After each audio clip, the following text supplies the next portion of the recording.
Hello, everybody, and welcome back to another episode of the Flesh and Blood and Bone podcast. I am filmmaker Kyra Gardner here with my special effects makeup artist, Dad Tony Gardner. And I am Tony Gardner. He's still Tony Gardner every episode that we come to you with. Nothing changes. Yes, just the same old, same old. But today's episode, we are talking about the 2006 film from Daft Punk called Electroma, which I didn't realize my dad had so much work to do on that film. I'd never seen it until yesterday. So here we are now. It's going to be great. I didn't look at like any people's perceptions of the film or feedback because I feel like it's very Lynchian and you can kind of like have your own interpretations or see how you feel about it. That was the idea. Yeah. So I didn't dive into any of that, and mainly my interpretation is depression. So that said, there is themes in this film of self-harm and things like that. So if that is a topic that is triggering for you or uncomfortable, this is your opportunity to go check out one of our other episodes, girly, or go check out our Shopify and support our podcast online. There you go. And a quick note about that. Smooth segue. Thank you. I'm really working hard on trying to do that these days. Another note about our Shopify is I said anything on our storefront would be donated during the months of January and February to World Central Kitchen. I called it World City Kitchen before, to help LA wildfire relief. And thank you for those of you who bought things because we were able to donate $193 to World Central Kitchen. So thank you. Anyhow, let's dive right into it. So the year is, I would assume, 2005 because you're filming a year ahead. I am 8. That's cool. We've already done Prime Time of Your Life.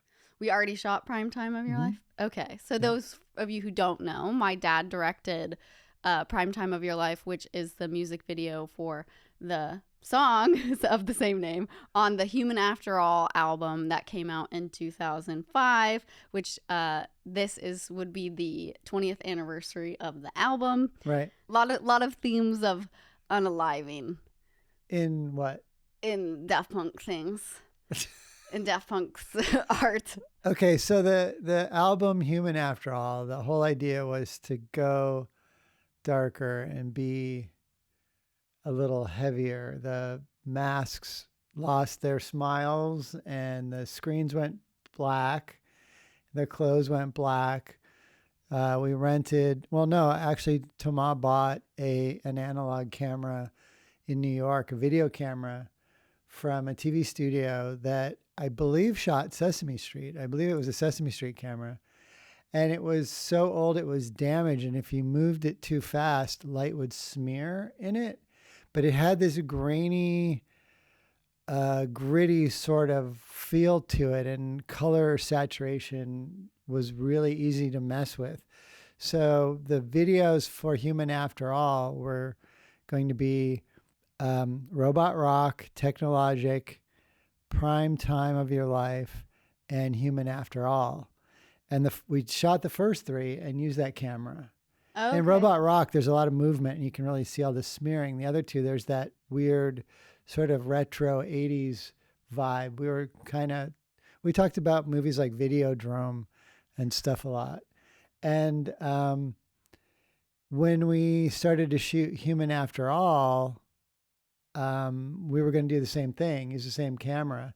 And the concept for the story kept changing and growing. It's still the same concept, I guess, really. Just what is humanity and wanting to be human, and how does our society work and how do people fit in, and the whole idea with the Human After All music video was to ask questions and not really give you an answer. And that's kind of, Primetime doesn't give you an end resolution either. It leaves it up to you to determine what happened to the girl and what's in her imagination and what's not and stuff like that. And then Human After All, we were going to shoot a music video, and that's how it started. And it was going to use the song then we pitched the camera, and Thomas like read American Cinematographer for a while and said, let's shoot it on film. And like a couple days before we went to shoot it, went and rented a whole film package, Oh my gosh. camera package, and we went off to Independence and shot what was going to be this short little music video. And I know we're going to jump ahead and around in timeline and all, but basically the short story of all this is, in editing that, it became a short film about 15 minutes long almost immediately, and it was only supposed to be 2. Oh wow. There was just so much stuff, and there were so many cool visuals to work with, and there were still a lot more story points that could be sort of enriched and added to. So the idea was, let's build some more stuff and let's go back out and we'll shoot some more footage and we'll work to make this hopefully a feature-length film. And Thomas and GMan's main goal was to have a weird movie that asked questions, made people think, and played as a midnight movie. That was it. That was the goal. Wow.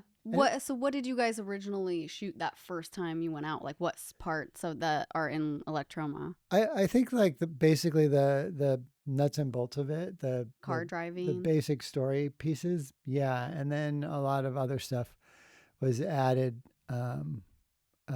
with the robots in the facility and stuff like that. Yeah. And a lot of the guys here that were working on it, like Vance Hartwell and Lilo and Howie Adams, Ken Banks. Yes. End up in the video, well, now movie, ended up in the movie as the people that ran the white lab, and they're in the weird white suits with the cone shaped, the tube shaped heads basically. And the style, the aesthetic for that came from these green screen suits that we had made for us for Seed of Chucky in Romania by these Romanian seamstresses. And the heads were tubes, so you could move your own head around in it real easy. And it had green screen, like a mesh in the front, so you could see through, but the camera would still basically see green, and you had better visibility. Is that what you guys used on the Prime Time of Your Life music video? Lisa Marie Harris was the costume designer who was our specialty wardrobe person in the shop. Oh. So she designed the clothes for all the people in the town and everything else. Wow. And then she also did the white suits for the lab people, and the lab people ended up being our people that work in the lab and make the robots. So it was just kind of perfect. Wow, that's crazy. Should I give like a little, if you haven't seen Electroma, kind of rundown? Sure. Okay, well, if you want to go see Electroma, it is on YouTube. There are actually 2 versions, and one is like 1 hour and 7 minutes, and the other is 1 hour and 12. Watch the longer version because I don't know why, probably because of the themes that are in the film. A scene is cut out that is very important. And I watched the one with the scene cut out and I was like, wait a minute, what? Yeah. So I will not do it justice, but if you want to go watch it first, check it out. If you don't want to watch it and want to keep listening, basically Thomas and GMan are in a car. The license plate says human. They're driving around.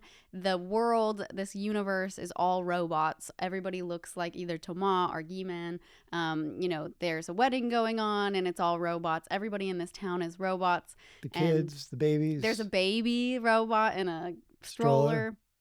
And then they pass by this like weird looking building and you can sense something's calling to them, and they go into this building and it's like the white lab, very Lynchian. It's really cool visuals, and basically they try to become human. They get like fake skin and fake faces made by these lab technicians, and then they go out in this robot world as humans with like really weird faces, and the robots are unaccepting of that, and it's actually really scary. They get like chased around, and while they're in the sun, whatever their material is made out of, their human faces start to melt, And there's this really beautiful sequence of them running and hiding into a bathroom away from like the robot mob, and they're shedding their human skin and realizing no matter what they do, they're still robots. And then the rest of the movie is really depressing, and they just walk away from the town for a very long time. And then Thomas is like, I can't do this anymore, buddy. And so then he like takes his jacket off and he's like, you gotta kill me. And Guy-Man's like, no, but he's like, okay. So then he presses this thing on his back, and basically Thomas walks into the distance and explodes, and it's very sad.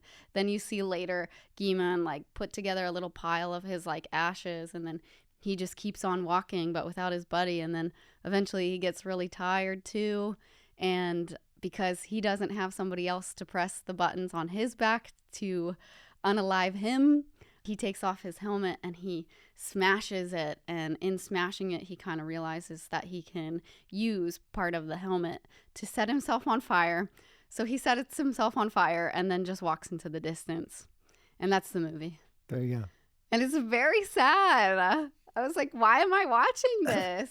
And it's funny because some people said that they found it the opposite. Really? I would like to talk to those people. Yeah. So but that was the purpose of it, was to open a dialogue about, the meaning of life and everything. And I think it succeeds in doing that. You just have to be very patient because it's a very sort of French. It's a French movie.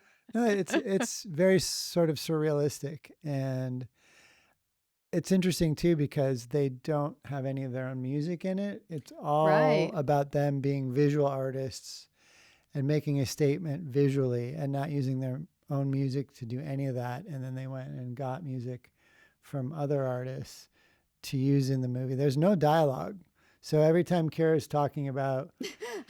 I'm inferring what they would be saying of like, I can't do this, man. That's what their body language is saying to me personally. Michael and Peter, the two actors who play the robots, did an amazing job with their body language. And you really get a sense of conversations between the two of them, even in the bathroom when they're looking at each other.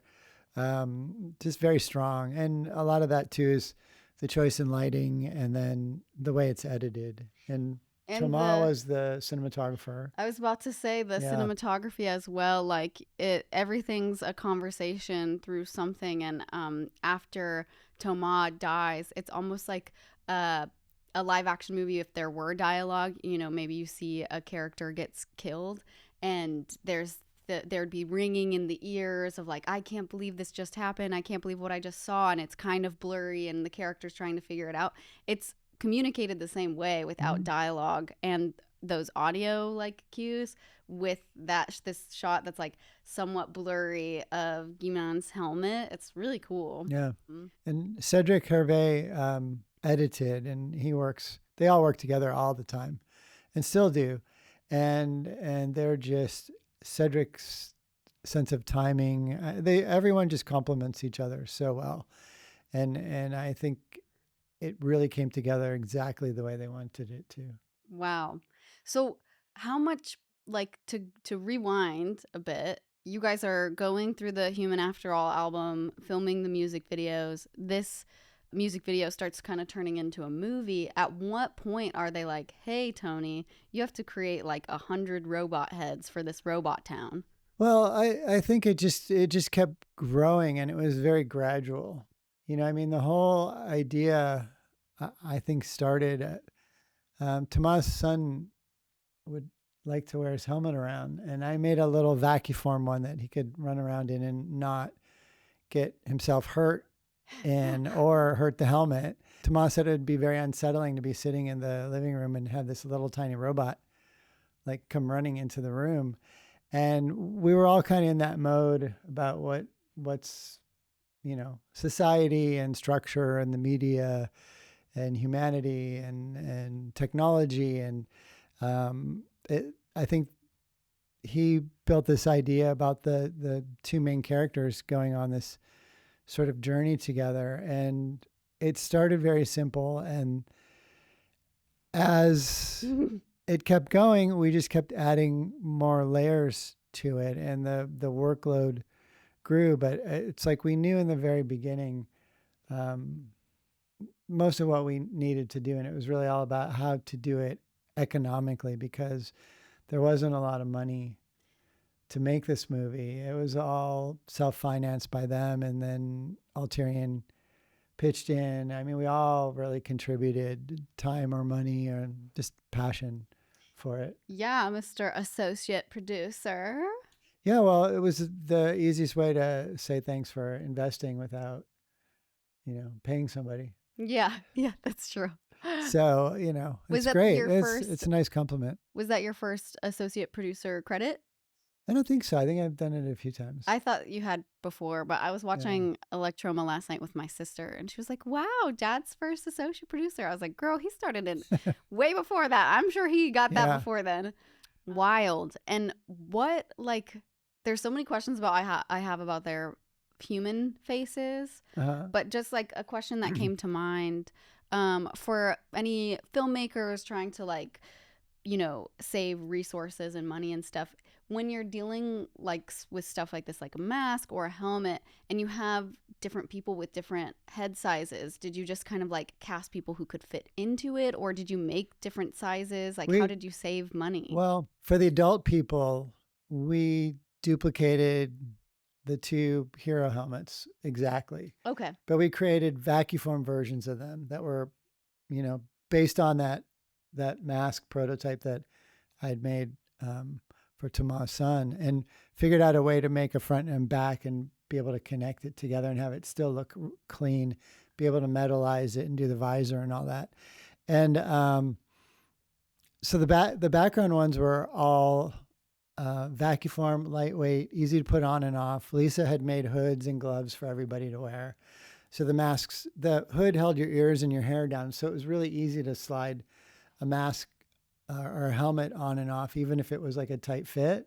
Mm-hmm. But we wanted to have kids on the playground and stuff like that. So we sculpted smaller versions, and we made, I think, a couple of each of those so that there could be more than just 2 together in a scene. And we had originally planned on doing a music video for Discovery that involved 2 miniature animatronic robots of Guy-Manuel and Thomas that were going to be in a recording studio. And we had made the full outfits to scale and made miniature helmets.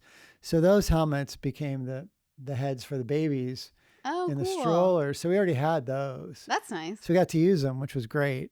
So the only new thing we had to do was make the juvenile heads, and then we also had to mass produce the mask for the town. And I think it was 10 or 12 of each mask. And then it was, as you go down the road, you see scenes and actors were reused and costumes were changed. Amazing. And I swear to God that the church was the one from Rocky Horror Picture Show. Oh. Which is why the top isn't in the scene, because it's so obvious. Watching it again last night, I remember that, but I would need to check it to make sure. Oh my gosh. But it was just like using little pieces of the city and the neighborhoods, and just having the fact that it's a moving car, just sort of point of view, just ties all those things together. Yeah. It's very Edward Scissorhandsy, but in its own way of just showing the town and the people and the vibe. Yeah. It's very interesting. And nothing's changed in the town to be different in any way. It's just the people aren't people. Yeah. Everything's still dirty or run down or being repaired or whatever. But if you notice, everybody's clothing is really clean. There's a bit of artificiality to the robots themselves, which is kind of neat. It's interesting to see a version of Thomas and GMan, but with boobs. Oh, because you'd only seen men in them so far. Right. So I was like, oh, that's what a lady version would look like. Yeah. Very interesting. Yeah. So they go through the town and then they go into the white lab. Where did you guys film that? Most everything was shot in Independence. Okay. North of here. And then the stuff in the bathroom. Yes.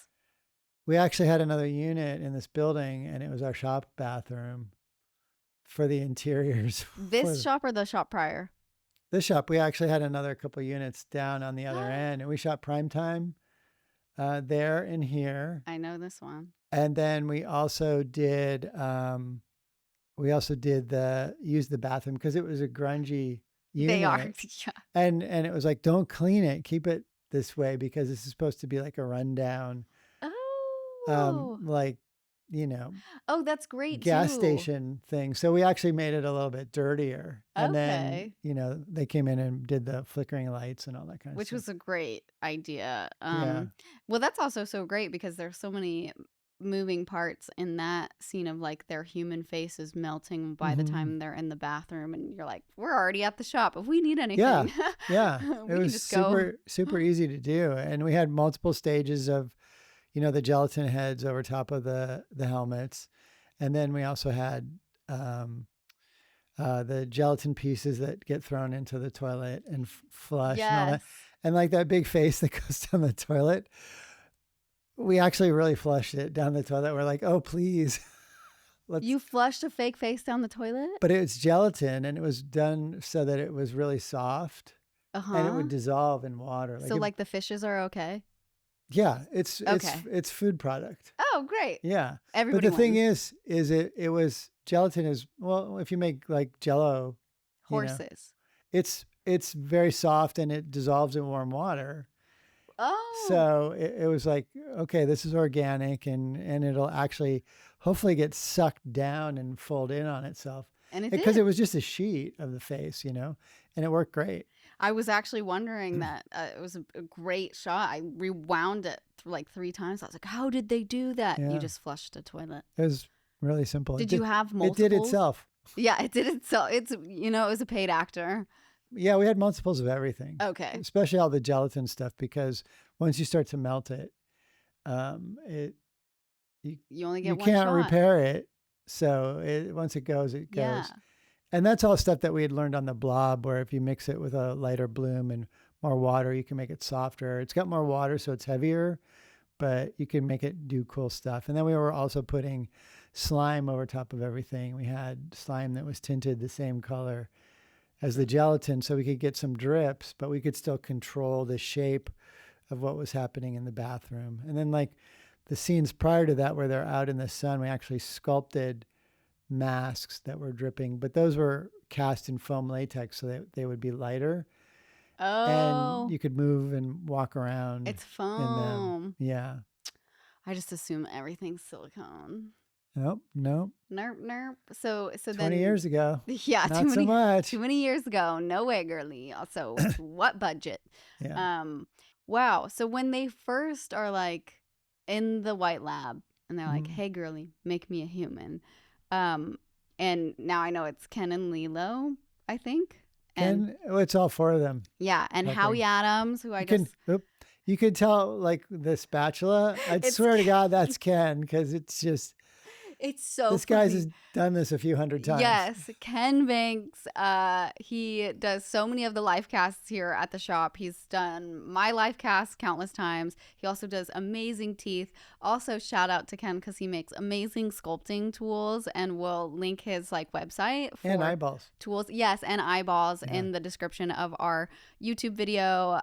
So please go check it out there. He's so great. And when I was watching Electroma, and they start putting this like pink bubblegum looking gel over Thomas and GMan, I was like, oh, are they doing a life cast? Yeah. And then I shit you not, I saw that shot of this popsicle stick laying out the thing, and I was like, God, I've seen that before. Like, it's absolutely Ken coded. And then I was watching the credits and I was like, oh, it was Ken. Yeah. Which is amazing. So they get this goop poured over them, and Which then was alginate. We just tinted it. okay, so they're basically getting a life cast, but not really. Yeah. Because it's used in the logic of the movie, is used as an adhesive for these pieces, Like as a foundation to build a face on. so there's just a few inserts of like a nose and a mouth and things going on the goop. That's just foam latex then. Those pieces, yeah. Okay, But they great. were all sculpted so that the edges were rounded. Nothing was like supposed to be jarring or Yeah, aggressive in any way. So all the pieces were very, very smooth and kind of keyed together really nicely like a little on a face. puzzle. Yeah, but again, just everything was looking as aesthetically soft as possible. Yeah, you guys do a good job because by the time they reveal these faces and they're going outside every stage, like their normal faces, then starting to like be dewy and Oh, melting, and then mhm. really melting it. I thought it was silicone, but then by the time they're melting, it's gelatin Only in the bathroom. in the bathroom. Yes, Yeah, it's a foam latex head when they first come out, right. and they have the wigs on, and it's sort of it's supposed to be a jarring, over stylized version of a human, but it's also a caricature of each one of them at the same Aw. time. So that was kind of fun. And then Peter and Michael just went through the street with a white jumpsuit, and I think there were some shoulder pads just because the heads Are so big. were so big, and you just didn't want it to look like a Q-tip, the white stick with a giant head. So That's fair. I think there was a little bit of padding in there. Plus, they're supposed to be wearing their jackets underneath the white. So it was all done to try and keep them as comfortable as possible because it was hot, Yeah. like for real. And then, like out in the riverbed, it was so windy. They'd have to put up like walls because it's just flatlands and it's just winds like Yeah. blowing through.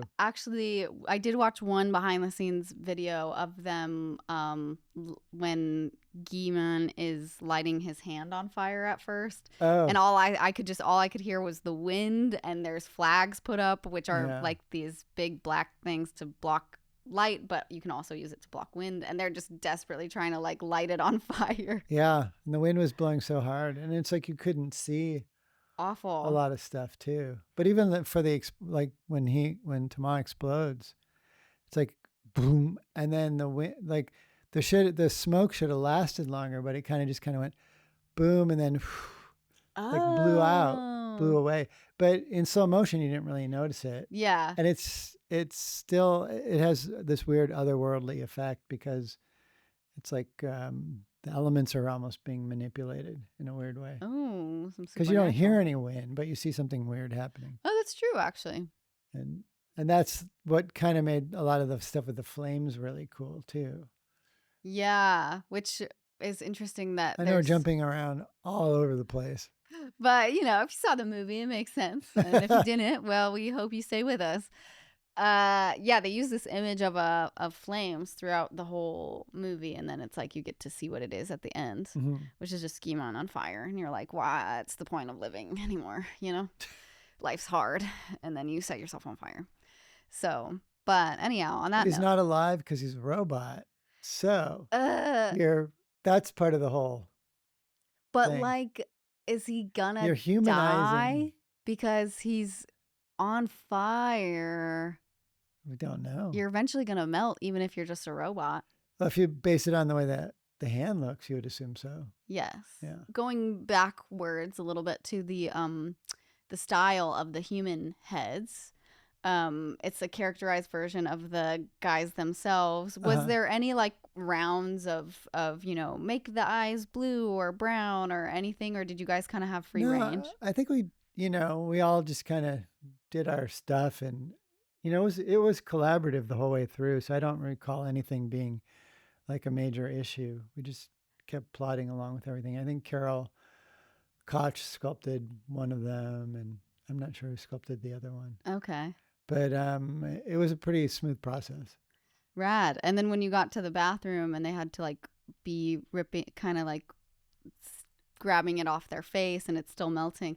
Do you ever at like any point when it's stuff like that where it's like you kind of have as many shots as you do multiples at getting it right? Are you ever like nervous of like, oh God, I hope it falls Sure. off of the face the right way? Yeah, and it's heavy, and you're asking it to stay. You can't glue it onto the helmet. It's got to stay there.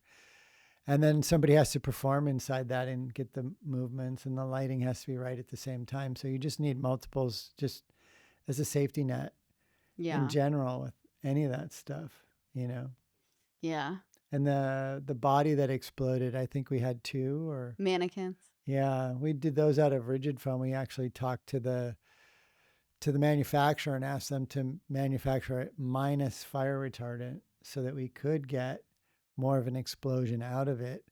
Because we'd blown up a body like decades ago in a film and it turned into a fireball. And we're like, that's kind of crazy Oh my and gosh. inappropriate for that film. But it's like, oh, we could use that for this since they're mechanical. But the materials were all different by then. So it was like, well, we had to experiment a little bit.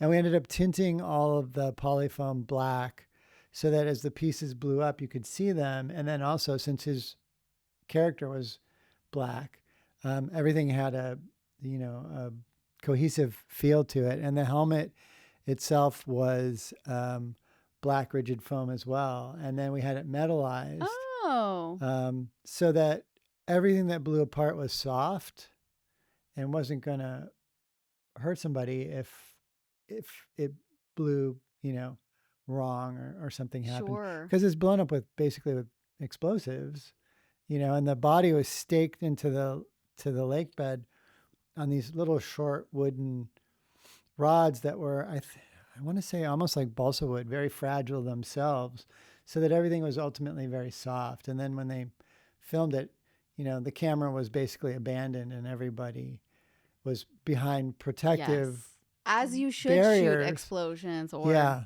other things like that. Because with the wind too, you didn't know what direction things, could shift or, you don't think about it, but it's like you just want to be ready for anything. And those went off completely fine. And because just the surface was metallized, it's basically almost like spray painting it. So Oh, there's nothing that could possibly be harmful to anybody. So that was really great. And the mannequin had pants on, I believe. And we had cut the pants into pieces and taken out any metal so that stuff, when it blew, would just sort of disappear. And I think we did one where it was just the black legs because you couldn't really tell the difference from a distance, especially. yeah. It's also quick in the edit. It goes to the wide, and then like a second later, he's exploding. Yeah, no, we didn't have the shoes on it or anything like that. So, Oh, yeah. It looks like a hard, like when you see especially the helmet, like yeah, explode. It looks like it's plastic. yeah, So that's good job. yeah. And it was polyfoam is lighter too. So that would give it a little more time in the air. So it wouldn't just like Um, launch and then just drop straight down. you were there for all of that? I was there for part of that. Yeah. What was like? Is that just a nightmare going in the middle of the freaking desert? It's just like any other. I haven't shot anything in the middle of the desert yet. The Thank the God. worst part is there's when you know where the camera angles are, everybody's cars are all parked over Yeah. here. So it's like our Explorer was parked and the back was open and we were working out of the back of our car. Aw. It was really more irritating with all the dust and the sun than anything else. The wind, you could block it off and get work done. But I think the wind was the biggest obstacle for the pyro department because in order to get a flame to show, it's got to not be being whipped away Yeah. by the wind. And with that mechanical hand, we only had a couple takes. We had a couple skins for it, Hmm. but there was only one mechanism. Yeah. I was about to say. I was watching this. They get to this part of the movie where Guy-Man is taking the piece of his plastic helmet and lighting his hand on fire first to see if it'll work. And I was like, how did they do that? And then it reveals the robotics underneath and they're Yeah. like twitching. So that's just the hand. And that was a robotic hand we already had from something else. From what? I want to say it was a commercial Oh, great. from decades ago. Reduce, reuse, recycle. Yeah. And it's like, we only have one of these.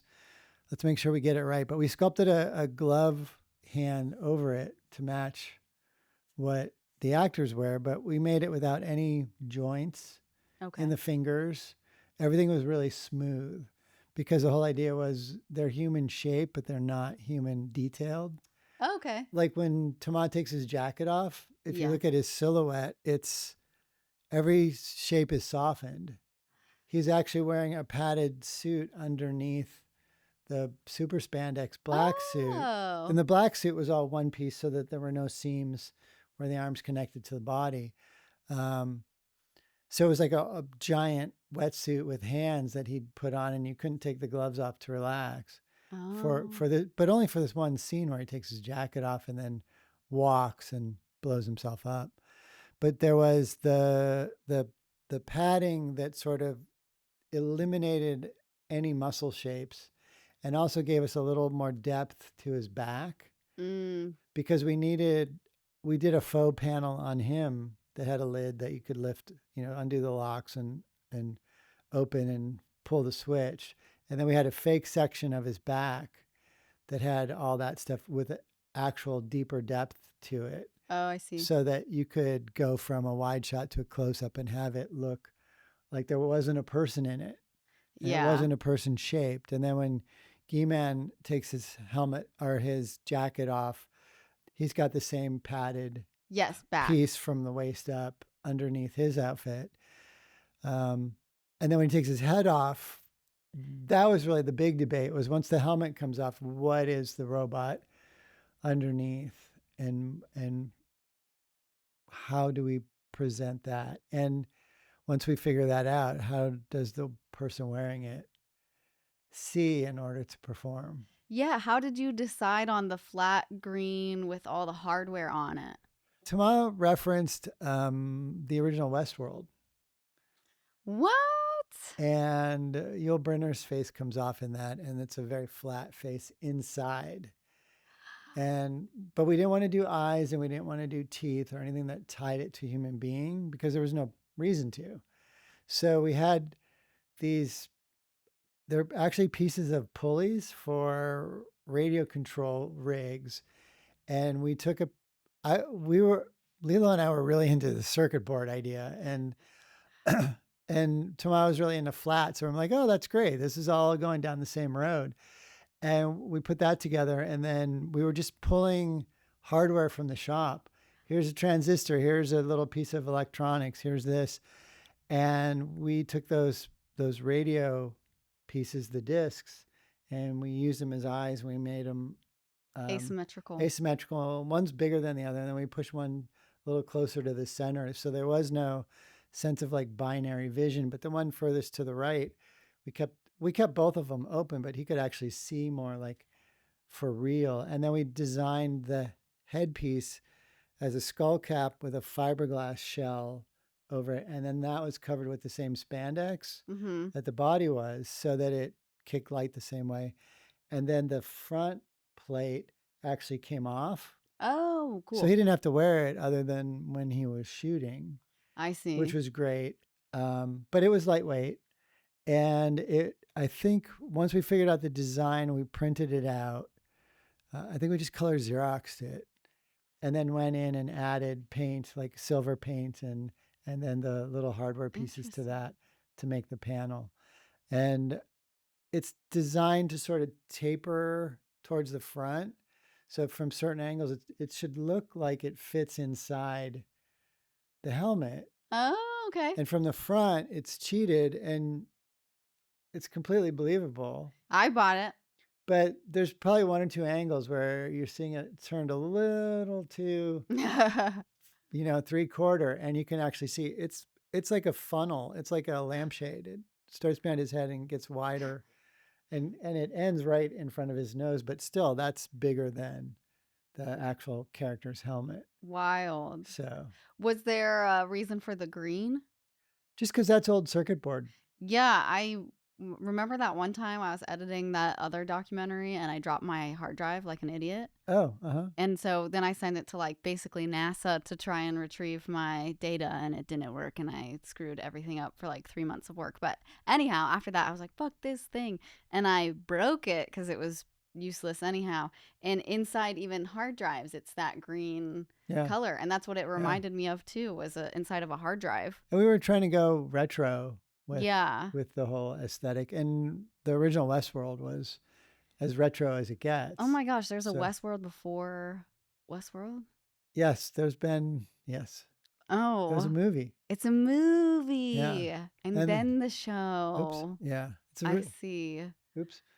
Yeah, it's a really good movie and a favorite. So Oh, it's one of your favorites? yeah, Wow. it's just really great. Yul I didn't Brynner know is that. amazing, and he wore these silver contact lenses, so he's got eyeballs, but you don't know where he's looking, and they're all just metal and like shiny balls, Oh. just so disturbing. And he was bald and just he could play the stern bad guy really well.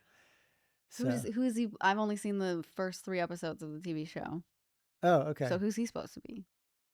I wouldn't know how Where that fits in. He's the gunslinger. I'm trying to see if that's Jimmy or not, but I don't know. I think he was He's the bad guy. but he's like one of the humans. Oh, yes, yes. Jimmy's Yeah. one of the main humans. Yes, my boyfriend is a human in Westworld. But I am the worst girlfriend and have not finished watching Westworld.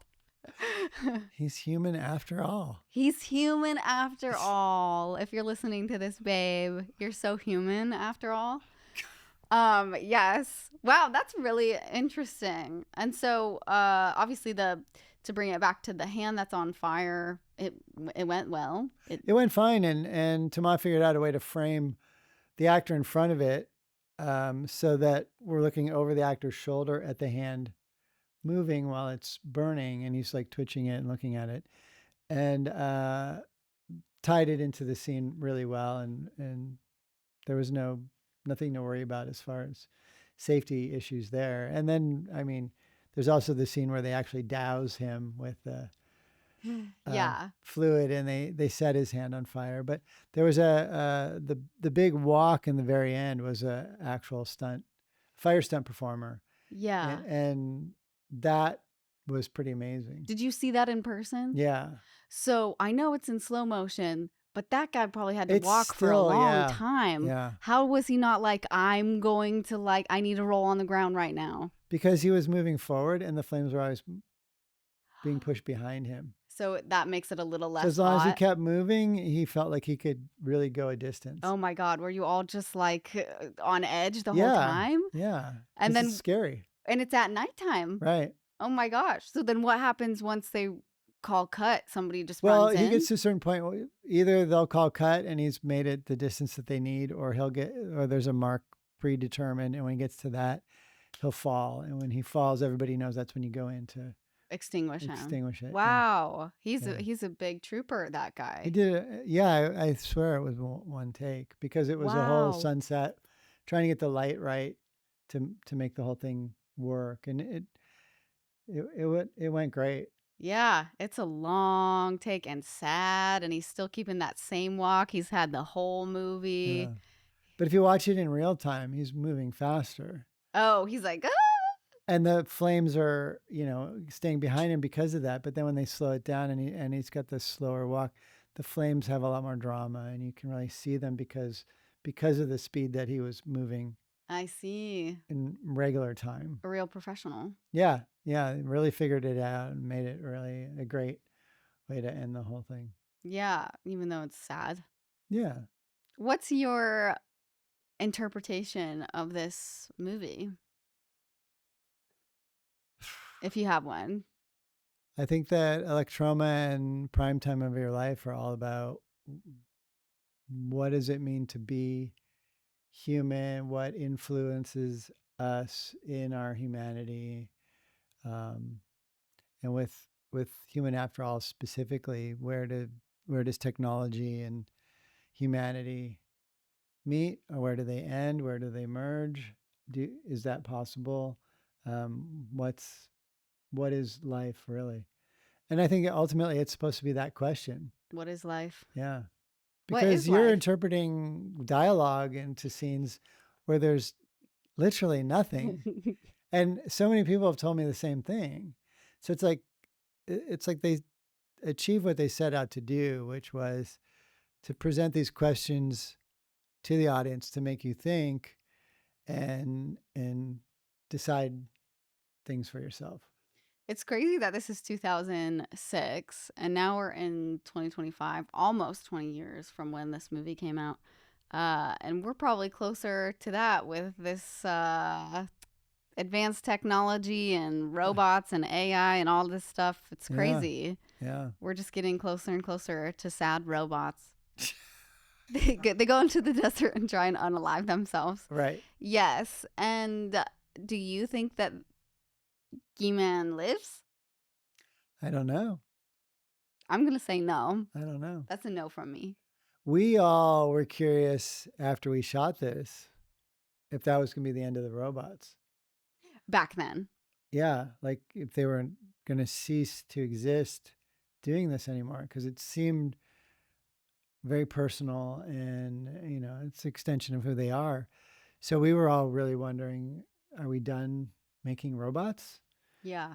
How's this really going to go from here on out? And then I find it interesting that when they announced that they were ceasing to play music together, that they used a clip from this to illustrate that point. Yeah. So there's just a lot of layers. And it's still up to interpretation because who knows? They could come back for a song way later in time. And maybe the robots didn't die. And so that open ending is good because then they're going to be like, wait, guys, we still have one more jam. Yeah. And then they do it. Are you sad that they're not doing music anymore? Well, they're still doing Together. music and being creative. Yes. So I'm happy that they're doing what they want. And I'm assuming that they're happy, and I think that that's what life's all about. So I think it's great. Aw. I know Tomas done a lot of different things, from scoring a ballet to films to the installation, the dance installation on the side of the building. And then a few years ago, we did that Technologic. We recreated the scene from Technologic with the pyramid and the little robot, and the two of them with the guitars for an exhibit at the. I was going to be like the Louvre. That's not right. No, it was a Philharmonic du Paris, I believe. Ooh, de Paris. And it was all about electronic music and the history of it. And they had stuff from Kraftwerk, and they had some other robotic stuff. And then there was this one area you went in, and the Technologic song was on a loop. And we had designed the little DJ to actually cycle through the Buy It, Use It lines. Yes. And it played on a loop for 8 hours a day with the screen behind it. And the robot, Guy-Man and Thomas were fixed statues, but the little guy was alive and moving his arms and stuff. And it ran for a few months. So basically, you're like Disneyland. Yeah, you made it was like ride. The same audio animatronic kind of system. Yeah. Wow. So you never know what's gonna come up. That's true. And then when Warren Fu was doing his walk cycle, he reached out and we gave him a bunch of the schematics for the Technologic robot to work that into the walk cycle as part of sort of like their existence cycle, which was kind of cool. Yeah. So things pop up now and then, and it's very fun. And then there was just a screening of Interstellar 5555. 5555. Yeah. Last time we did a Daft Punk episode, we kept saying 555, and we were corrected, and we apologize, Daft Punk fans. But to go to something like that and then have conversations about them, it's still very much alive, even though there's no one inhabiting the robot shell at the moment. Yeah, no one's inhabiting it right now. But it's still sitting there. And it'll be there forever. Yeah, which is really interesting.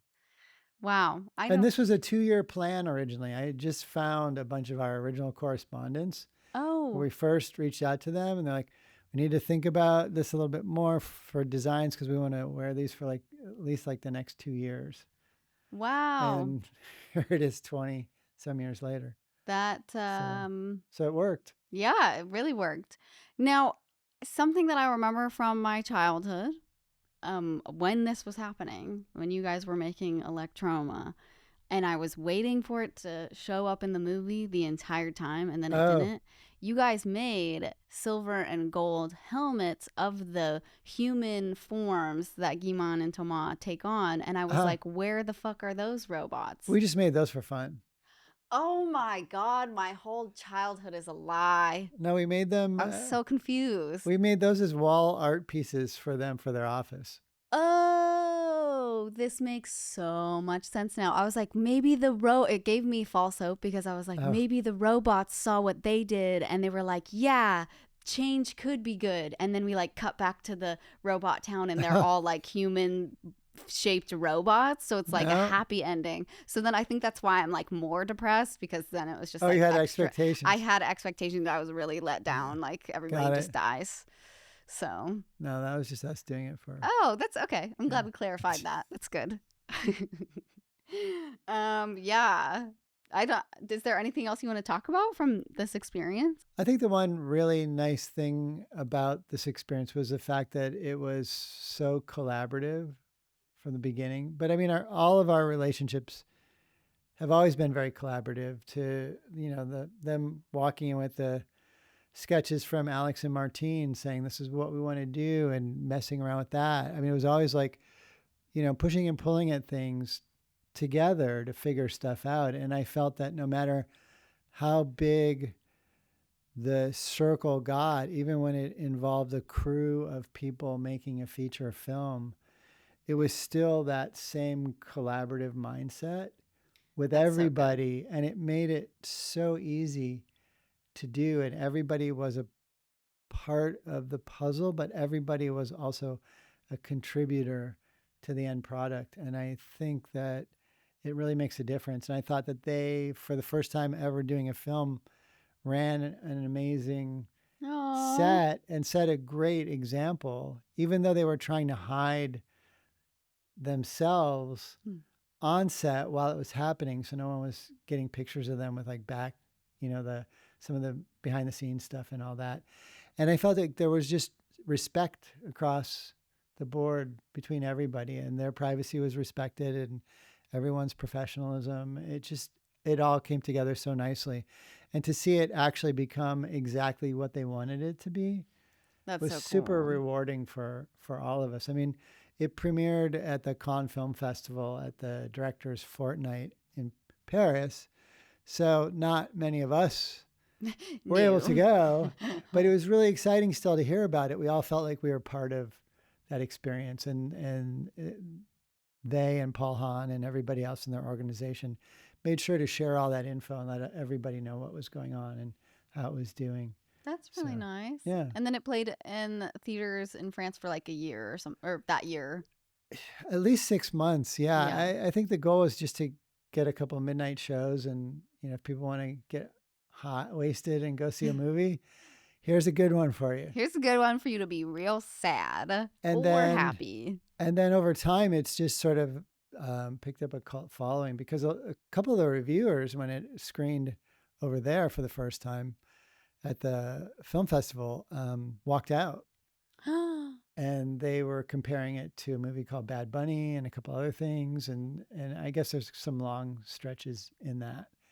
And people weren't really settling in for the ride and the experience. They walked in with expectations, I think. Oh, okay. We're expecting something else from it, and then decided it wasn't their cup of tea and walked out, and they didn't really give it a chance. Oh. And over time, people had the opportunity to sit down and watch it, and you can watch it, on your DVD player or whatever. And now it's on YouTube, and you can watch it at your leisure. And I think people have learned to appreciate it for its uniqueness and what it has to say and the questions that it poses. Yeah. And another example of like something maybe not initially, despite going to Cannes, not as widely received, and then over time, gradually getting people who really love it. Yeah, but I think that happens with so many things. I know. So that gives me hope for my career.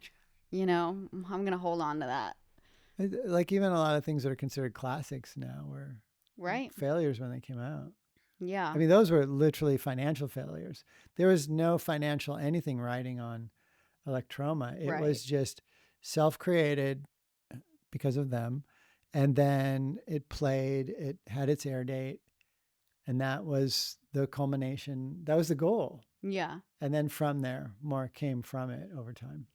So they really achieved it. Yeah. Which is really good. And they got to express themselves as visual artists as opposed to musicians. And they had really quality stuff to share, which is great. Yeah. All the stuff in the lab, the white lab thing. That's just brilliant, the way that I'm so everything's blown out. inspired. Yeah. Oh my gosh. Yeah. I'm so glad I watched it. If you just watch Electroma for all the stuff in the lab, what they do with negative and like positive color is just so smart and so cool. Yeah. And now I'm like totally definitely going to be incorporating that in the next like music video I do because that's so cool. That's great. Yeah. So it was inspiring to me and not just sad. There But you go. yes. Cool. Well, we don't know quite yet what next month's episode will bring us, but we hope you stay tuned. And I guess, do you have anything else to say, Dad? Nope, I'm good. He said, I'm good. And we'll see you next time. Thanks for listening. And watching. And hopefully watching. Please go watch our Yeah. YouTube for the love of Daft Punk. Yeah, because we can show you stuff that we can't. We can't speak to your ear holes. Anyhow, bye. Thanks. Bye.